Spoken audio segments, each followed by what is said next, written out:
आप सुन रहे हैं ऑडियो सीरीज और ये जो उपन्यास है 55 खंबे लाल दीवारें उषा प्रियंवदा के द्वारा लिखी गई है और इसका मैं पार्ट 2 लेकर के आप सभी के बीच हाजिर हो चुकी हूँ। जैसा कि आपने पहले पार्ट में सुना होगा कि सुषमा ने अपने विचारों से बचने के लिए पत्रिका उठा ली और एक धारावाहिक उपन्यास पढ़ने लगी। अब हम उससे आगे बढ़ेंगे। एक ऐसी सुबह जबकि पानी बरस कर रुक गया था, मेघ हवा के साथ उड़ने लगे थे और नन्हे पौधों की पत्तियों पर से पानी की बूंदें नीचे फिसल रही थी। सुषमा अपने ऑफिस में आई। अभी घंटा बजने में काफ़ी देर थी। खाली पड़े हुए बरामदों में कभी कभी जल्दी आ गई। लड़कियों की हंसी गूंज उठती थी और हंसी की वे हिलोरे सुषमा को छू कर लौट जाती। सुषमा का मन बड़ा शांत था। पिछले सप्ताह उसने काफ़ी काम किया था और अब मन में सहज संतोष था। वह सुबह की डाक देख रही थी। अम्मा का पत्र था पर उसमें किसी भी प्रकार की शिकायत या कोई मांग नहीं थी। अम्मा उसके कुशल मंगल के समाचार की प्रतीक्षा में थी। सुषमा पत्र दोबारा पढ़ रही थी कि उसके चपरासी ने कमरे के अंदर आकर कहा, मैम साहब आपसे कोई मिलने आया है। उन्हें विजिटर्स रूम में बैठा दिया है। क्या काम है उनसे पूछो। प्रेम सिंह ने बाहर से लौटकर बादामी कागज़ में बंधा एक पैकेट उसे पकड़ा दिया। सुषमा ने कौतूहल से कागज़ खोला तो अपनी साड़ियों के रंग सहज पहचान में आ गए। ओह, उसके मुख से निकला और उसने झटपट कागज़ अलग हटाकर साड़ियाँ देखने लगी। कृष्णा मौसी ने सच बहुत सुंदर करवाई थी। देखो उन साहब को अंदर बुला लाओ, सुषमा ने बड़े कोमल स्वर में कहा, और फिर कैंटीन में कह दो कि 2 कोल्ड ड्रिंक्स भेज दे। कोको कोला ठीक रहेगा। कौशल्या जी के इस अनजान संबंधी के लिए कोको कोला और मीठा सा धन्यवाद बहुत काफ़ी था। फिर वह साड़ियाँ उलट पलट कर देखने लगी। प्रेम सिंह ने चीख उठाकर बहुत आदर से अतिथि को अंदर आने का संकेत दिया। सुषमा के चेहरे पर ऐसे अवसरों के उपयुक्त औपचारिक मुस्कान सिमट आई। उसने आगंतुक को पास की कुर्सी पर बैठ जाने को हाथ की कोमल भंगिमा से संकेत किया, पर वह बैठा नहीं। मुझे मिस्टर शर्मा से मिलना है, उसने कहा। मैं ही सुषमा शर्मा हूँ, आप बैठिए, सुषमा ने कहा। कुछ देर अविश्वासपूर्ण दृष्टि से उसे देखते हुए कहा, मैं लखनऊ से आ रहा था, तब आपकी आंटी ने मुझे ये साड़ियाँ दी थी, पर मैं इधर आ ही ना सका। आपका कॉलेज दूर भी काफ़ी पड़ता है। सुषमा ने पूछा, अच्छा आप यूनिवर्सिटी में पढ़ते हैं? सुषमा की बात पर वह मुस्कुराया, जी नहीं, मैं फिलिप्स में काम कर रहा हूँ। फिर कुछ याद आने पर उसने जोड़ा, मेरा नाम नील है, नील कश्यप। तभी चीख निकली और एक ट्रे में कोको कोला की 2 बोतलें लिए बैरा अंदर आया। आपने यह तकल्लुफ़ क्यों किया? नील ने पूछा। सुषमा मुस्कुराई। मैंने सोचा था कि शायद आप बीए प्रथम वर्ष के विद्यार्थी होंगे और कोका कोला पीना पसंद करेंगे। यही गलती मैंने की थी। मैं सोच रहा था कि वार्डन साहिबा कम से 55-60 की तो होंगी ही। मेरी गलती में सुधार हो सकता है। क्या पिएंगे आप? आप बेकार तकलीफ़ कर रही हैं। तकलीफ़ क्या? अच्छा बैरा, तुम 2 कोल्ड कॉफ़ी ले आओ। बैरा से कहकर सुषमा ने जब नील दृष्टि फेरी तो उसे अपनी ओर देखते पाया। चपरासी उसका रजिस्टर मेज पर रख गया। एक छात्रा शाम को देर से आने की आज्ञा ले गई। मेज पर रखे फ़ोन की घंटी बज उठी और सुषमा ने बात की। प्रतिदिन के ये साधारण कार्य करते हुए उसे आज 2 धीर प्रतीक्षित आँखों का बोध था। कॉफ़ी जब तक आई, पहला घंटा प्रारंभ हो गया था। आपको तो क्लास लेना होगा, नील ने पूछा। जी हाँ, मेरे कारण आपको देर तो नहीं हो रही है? वह कॉफ़ी पिए बिना ही उठ खड़ा हुआ। इतनी जल्दी नहीं है, आप कॉफ़ी पी लीजिए, सुषमा ने आग्रह किया। उसके कहने के साथ ही एक लड़की ने चीख उठाकर झाँक, गुड मॉर्निंग मिस शर्मा, आप हमारा क्लास लेंगी? उसने अंग्रेजी में पूछा।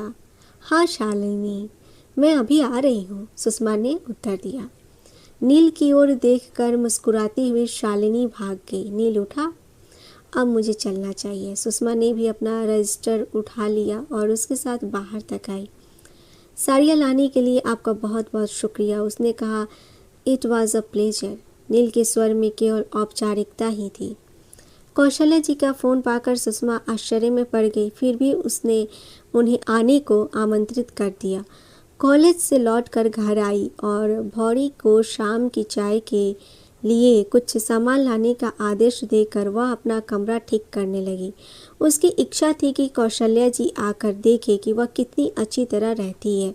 उसे किसी चीज़ की कमी नहीं है, उसकी भी ऊंची पोजीशन है, इज्जत है। उसने कारपेट झड़वाया, फर्नीचर खिसकाकर नए क्रम से रखा, कभी इस्तेमाल जाने वाले मेज पोश और कुशन कवर निकालकर सजाए। अपने शयन कक्ष में भी उसने स्वयं सफाई की और उनके आने से पहले तैयार हो गई। उसने मुंगिया रंग की चंदेरी की साड़ी पहनी, गले में नीली डोरी में पिरोए मोती की एक लड़ डाल ली। कौशल्या जी के साथ नील को भी देख उसे मन में हल्का विस्मय सा हुआ। फिर उसने जाना कि वह अपने को झुठला रही थी। उन्हें नील के साथ तो आना ही था। इसे तो जानती ही होगी सुषमा, कौशल्या जी ने बैठते हुए पूछा। सुषमा उनके पास सोफे की पीठ पर हाथ टिकाकर खड़ी हो गई। हल्की सी मुस्कुराहट में नील को भी सम्मिलित कर उसने कहा, जी कल आप ही साड़ियाँ दे गए थे। कौशल्या जी को संतोष नहीं हुआ। बड़े दादा का लड़का है, यहाँ फिलिप्स की फॉर्म में नौकर है, बड़ी अच्छी नौकरी है, यही हेली रोड पर छोटे दादा के साथ रहता है। सुषमा ने परिचय चुपचाप सुन लिया। तुम्हें साड़ियाँ पसंद आ गई? जी हाँ, बहुत सुंदर है। मैंने कल आकर पहला काम यही किया कि इसे भेजा। आता ही ना था, कहता था कि मैं वहाँ गर्ल्स कॉलेज में जाकर क्या करूँगा। बड़ी मुश्किल से आया और सुबह बोला, बुआ उनसे मिलने नहीं चलोगी? कहकर वह स्वयं हंस पड़ी। सुषमा ने बात संभालते हुए कहा, अच्छा ही किया कि आप आ गई। इस परदेश में कोई अपना मिल जाता है तो बड़ी खुशी होती है। कमरा तो तुमने बहुत अच्छा सजाया है, या मेज पोस्ट तुमने ही काढ़े हैं? नहीं आंटी, मुझे फुर्सत कहाँ है। निरुपमा है ना, मेरी छोटी बहन, उसने बनाई है। कृष्णा कहती थी कि वह सुंदर भी है। अभी कहीं शादी तय नहीं हुई। अभी तो नहीं हुई है, सुषमा बोली। नील चुप बैठा प्रशंसापूर्ण दृष्टि से सुषमा का कमरा देख रहा था। हल्की पीली दीवारों से सामने वाले पीले पर्दे, कांच की मेज पर गंधराज के फूल, जिनकी सुगंध कमरे में प्रविष्ट होते ही उसकी सांसों में भर उठी थी। रह रहकर नील की दृष्टि सुषमा की ओर उठ जाती। सुषमा की लंबी पलकों के नीचे नेत्रों की मोतिया आभा और उसके का स्वर बहुत सदा और मृदु था। साधारण औपचारिक बातें करते हुए भी उसकी मिठास कम न हुई थी। कौशल्या जी से बात करते हुए सुषमा की दृष्टि कभी कभी नील की ओर फिसल जाती। नील के आचरण का सहज खुलापन मन को कहीं छू गया था। वह जिस प्रकार मौन बैठा चंचल दृष्टि से दीवार पर लगे गुलमोहर के फूलों के चित्र को देख रहा था, उससे सुषमा के मन में यह जान पाने की तीव्र जिज्ञासा हुई कि वह क्या सोच रहा है। उसके मुख पर अपने में डूबा सा जो भाव था, उससे सुषमा को अकुलाहट हुई। कुछ क्षण पहले नील की आंखों में उसने जो कुछ पढ़ा था वह उसका बहुत जाना पहचाना था। वह जानती थी कि वह अपने प्रति प्रशंसा देखना और ये सभी चीज़ एक नया था, पर नील की दृष्टि में मात्र प्रशंसा नहीं थी। जो कुछ उसमें था वह सुषमा झेल ना सकी। उसने कौशल्या जी से कहा, आपके लिए चाय मंगवाऊं? वह उठकर अंदर बरामदे के दरवाजे तक गई। उसने नील का स्वर सुना, मेरे लिए कोको कोला मंगवाइए। एक हाथ में पर्दा थामे सुषमा ने मुड़ कर देखा। नील की आंखों में कौतुक और हंसी का मिश्रण था और सुषमा की आंखों में बड़ी प्यारी झिड़की। उसने पर्दा छोड़ दिया और अंदर चली गई। भौरी ट्रे में सामान सजाकर ले आई और मेज पर रखने लगी। उसके जाने के बाद कौशल्या जी ने पूछा, यही तुम्हारी नौकरानी है? ठीक काम करती है? नहीं आंटी, मगर सीधी और ईमानदार है, इसलिए रखा है। सुषमा ने प्यालों में चाय बनाई और नील को प्याला देते हुए बोली, आज चाय पी लीजिएगा। हाथ में प्याला लेते हुए नील ने कौशल्या जी की ओर मुड़कर कहा, बुआ इन्होंने मुझे छोटा सा कोका कोला पीने वाला लड़का समझ रखा था। मुझे देखकर बहुत चकराई। और आपने नहीं, सुषमा ने कहा, मुझे बूढ़ी सूखी वार्डन समझ रखा था और पता नहीं आप कैसे अनुशासन रख पाती होंगी। मैं तो आपसे बिल्कुल भी ना डरूं। आपको मैं हॉस्टल में रखूंगी ही क्यों? सुषमा ने तुरंत कहा। कौशल्या जी ने मुस्कुरा कर कहा, आज नील को अपना जवाब मिला। घर में किसी की हिम्मत इससे उलझने की नहीं है। अकेला बेटा है तो लाड प्यार से सिर चढ़ गया है। सभी कोई प्यार करते हैं तो बताइए मैं क्या करूं? नील ने सुषमा की ओर देखा। मैं क्या कहूँ, मैंने स्वयं अपने भाई को लाड प्यार से बिगाड़ दिया है। संजय के ख्याल से सुषमा का मुख खिल उठा। उसने कौशल्या जी की ओर देखकर कहा, बहुत दुष्ट है वह। उसे विश्वास है ना कि कुछ भी करे जीजी उसकी बात संभाल लेगी।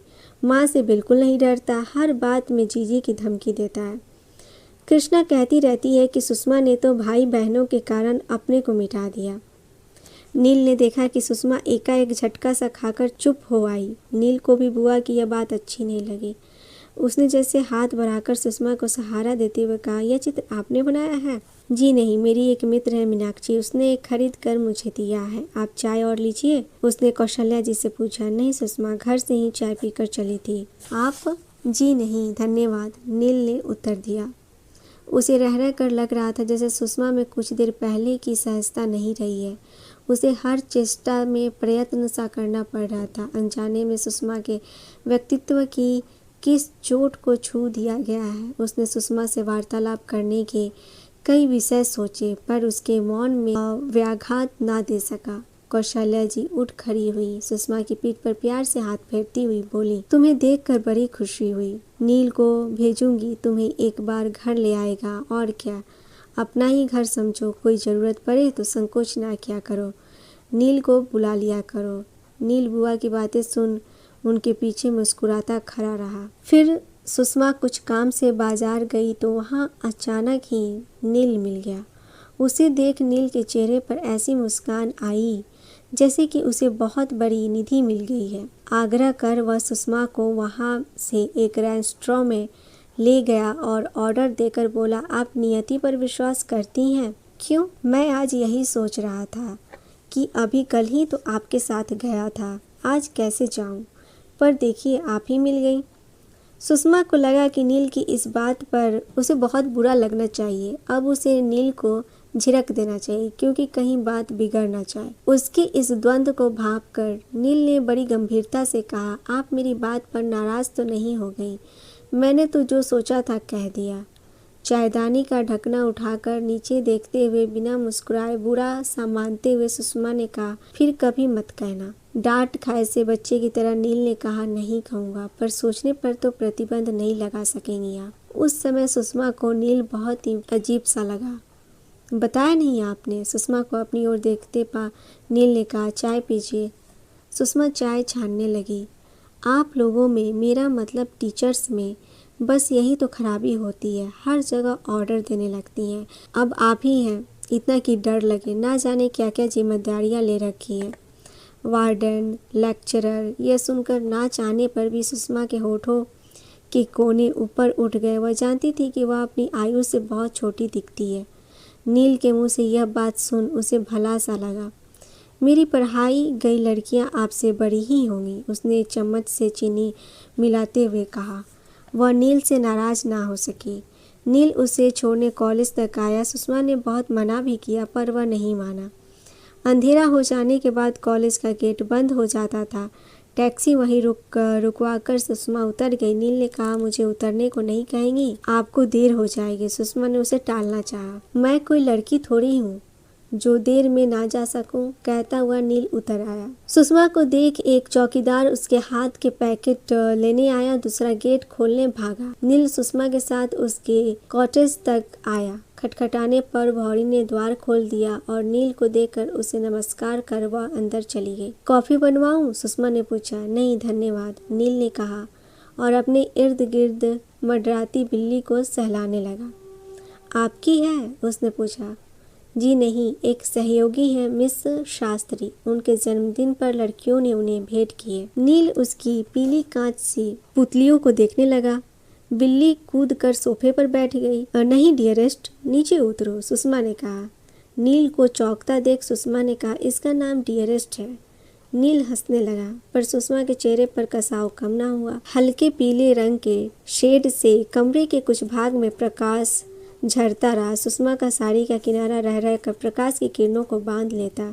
नील सोफे पर बैठा कुछ झुका सा डियरेस्ट की पीठ पर हल्के हल्के हाथ फेरने लगा। फिर उसने सुषमा की ओर मुड़कर पूछा, आप सचमुच नाराज हो गई? उसका स्वर बहुत मंद था और उसमें पश्चाताप की खनक थी।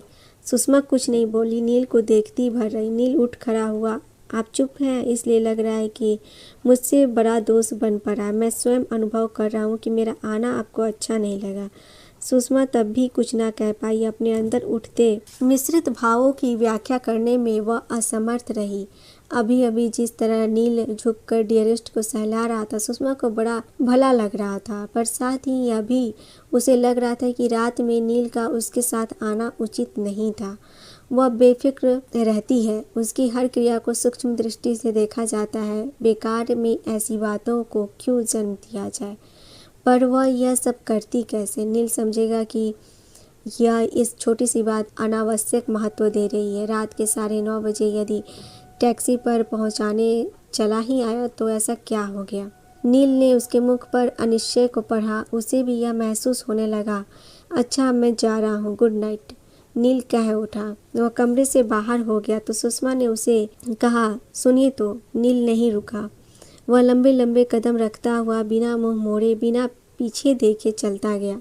उसने जूतों के नीचे रौंदी जाती बजरी का शब्द सुनाई दे रहा था। सुषमा अपने बरामदे में खड़ी निरुपाय सी उसे जाते देखती रही। नील को उसने अकारण आहत कर दिया है, इसे वह जान रही थी, पर वह कितनी अदृश्य मर्यादाओं में बंधी है, यह वह नील को कैसे समझाए। यह देखती रही कि टीले के पीछे से खरखराती एक बस आई और नील उसमें चढ़ गया।